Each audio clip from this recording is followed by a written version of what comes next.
देखा विधनई के बाई रही तबई आज श्रवण कुमार के द्वार पे हवेली बनी। आज ये बड़ा भंडारा विशाल आयोजन किए, बड़ी वीआईपी व्यवस्था रही।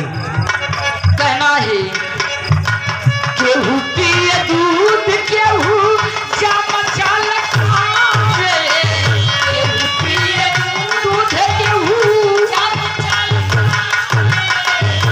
कोई पिए दूध कोई जाम चाल खावे, केहू के भावे नाही बर्फी रोटी न पावे, केहू के भावे नाही रोटियां न पावे, ये भावे बरही रोटियां न पावे।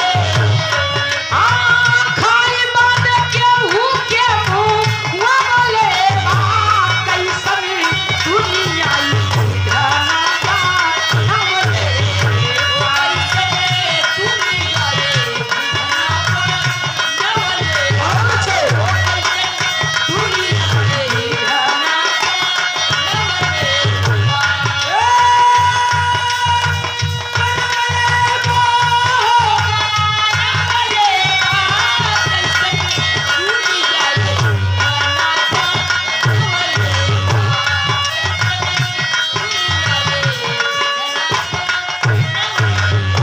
आप श्रीमान जमील जी की ओर से बहुत सारा प्यार दुलार 21 रुपए का आशीर्वाद। आखिरी कार्यक्रम गीत गा रही हूँ।